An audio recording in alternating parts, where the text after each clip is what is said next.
Hey everyone, I'm Rebecca McLaughlin-Duane, and this week we're in the heart of Sharjah, the historic preservation area of the Emirate. From here, we'll take you on a tour of a contemporary Arabic calligraphy exhibition and speak to a master of the ancient art form.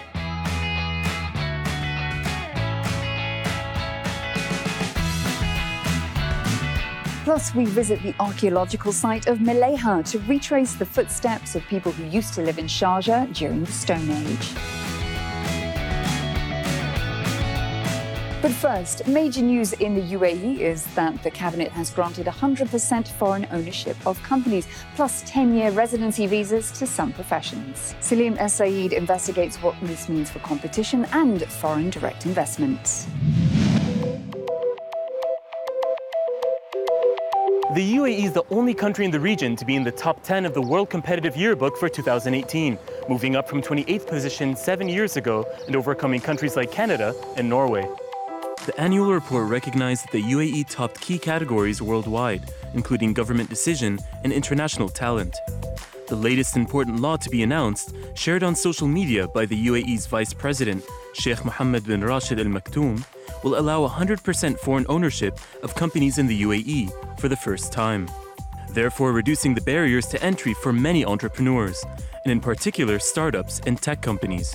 It has two very important implications. The first one is that this will allow firms to come in without thinking they are risking their intellectual property. The second one is when foreign firms come to China and they have to partner up with local businesses. Culture is one of the main reasons why they end the partnership sooner than expected. The UAE's GDP is forecast to be around 3% in 2019. And as Dubai in particular forges ahead with its plans to build a post-oil emirate, the recent federal legislation could provide an extra boost to key sectors. Also providing further support is the news that for the first time, UAE residency visas will be given to foreign investors and specialists in the fields of science, technology and medicine for up to 10 years. You need to retain and attract talent, and with the limited visa that is currently in play, 2 years or 3 years, you cannot retain talent within the country. So once you give them the 10 years residency, combined with the 100% ownership, you're basically giving them the right environment. The new residency rules are also geared to retaining young talent, applying to university students who, instead of leaving immediately after completing their studies, now have the luxury of time to interview and secure employment in the UAE. While some of the oldest forms of Arabic calligraphy date back to the 7th century, today the popular practice is moving with the times. And that's been brought to light by the Sharjah Museums Authority in a modern exhibition called Beyond the Letter.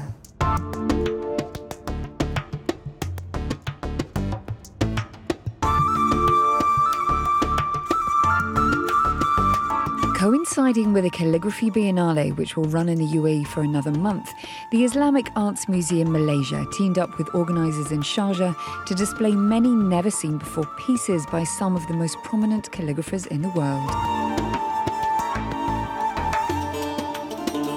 Key artists include Egypt's Ahmed Mustafa, whose pieces have hung on the walls of the British Museum and the Vatican's University in Rome.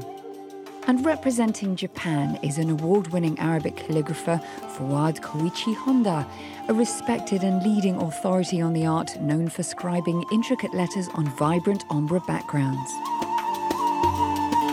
An aspiring artist with ambitions to one day exhibit alongside the greats is Emirati calligrapher Narges Nureddin. Since the age of 9, she's been practicing designs involving the Arabic alphabet, constantly exploring new ways of fusing classical painting with colourful typography and abstract characters. Her recent works include a cascading metal chandelier and a 3D printed horse made up of the poetry of Dubai's ruler Sheikh Mohammed bin Rashid Al Maktoum. As modern calligraphy continues to take on new and increasingly avant-garde forms, Narges is inspired by those pushing the artistic envelope in the region. Calligraphy is growing in popularity here in the region, not least with Yazan Halwani, the Lebanese artist. What do you make of social and political statements being put on the side of buildings in calligraphic form? I think this is the new application of calligraphy. So this artist, in my idea, use his illustration capabilities with letters to create his own work, and this is attract people. To perfect her written works, Narges has been tutored for years by master calligrapher Khaled Al-Sai. A curator, artist, and world-famous expert in his field, Khaled's pieces have been shown in the world's leading European, American, and Middle Eastern cultural institutions. Much of his work has been inspired by his Syrian homeland and the poetry of Khalil Gibran, plus the literature of Dylan Thomas. His pieces flit between two types of calligraphic scripts, that of Tulth and the Ottoman Divani style. And particularly inspiring to his pupils, no doubt, is that their teacher is no longer confining his creative visions to canvas or ceramics. He's even taken to writing on water.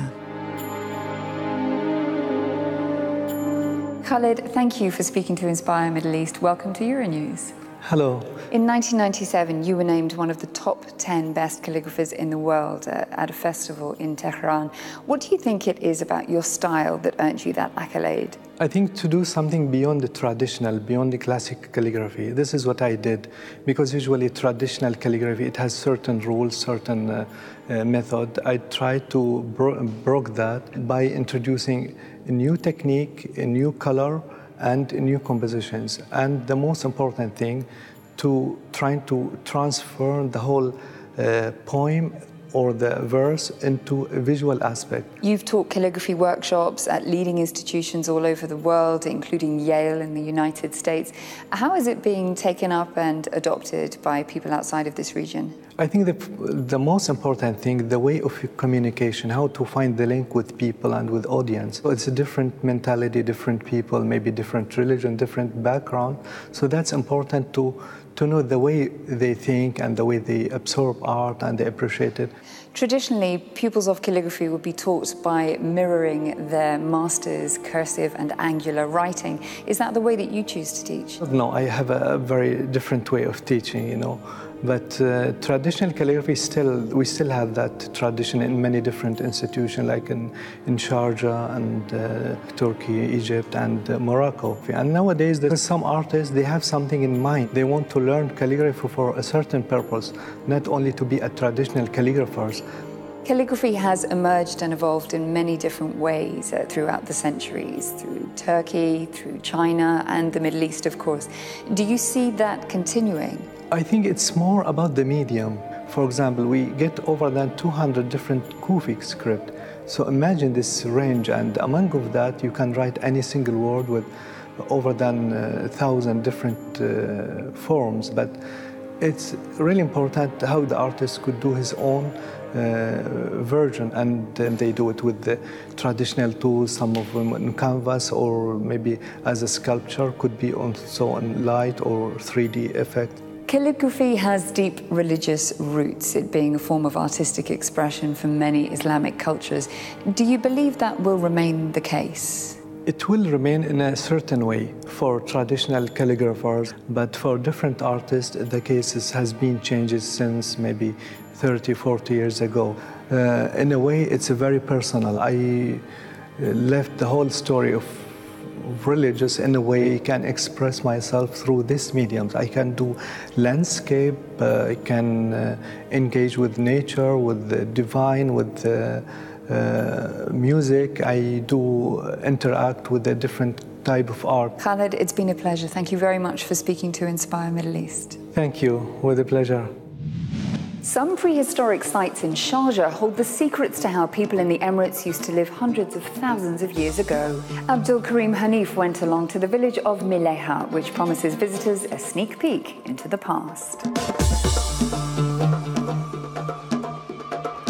If you've ever wanted to step back in time and see how people lived 130,000 years ago, Sharjah's Mileha Centre allows you to do just that. For the past 40 years, archaeologists have been unearthing artifacts and 120 burial grounds from the Paleolithic, Neolithic, Bronze, Iron and pre-Islamic periods. And at Jabal Fire, one of the world's most ancient settlement sites, stone and flint tools from the Stone Age have been found. The evidence of human life here points to people's journey from Africa, across the Red Sea to the Arabian Gulf, and onwards to populate the world through Iran, India, Asia, and Europe. Indeed, Homo sapiens sapiens, wise men as, did arrive in Malaya, lived here for a certain period of time before migrating on to other parts of the world. And the main reason why they were migrating was because Africa was getting to be too cold. Malaya has ambitions to secure itself a place on the list of UNESCO World Heritage Sites. And if its nomination is successful, it would join the ranks of 4 locations in the city of Al Ain, which have met the agency's strict criteria. The final report or file is going to be presented in 2019, and to have this recognition from UNESCO is obviously going to boost your footfall.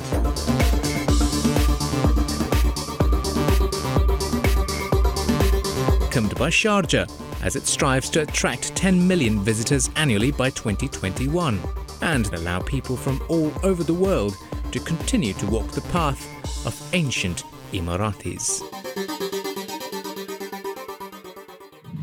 Well, that's a wrap for this week. Before I leave you, here's what caught the attention of the Inspire team on social media. UAE-based Salma jumped for joy at Maliha's archaeological centre in Sharjah during a weekend away. And Dubai dweller Dia worked on this piece of calligraffiti for the Year of Zayed celebrations in Ajman.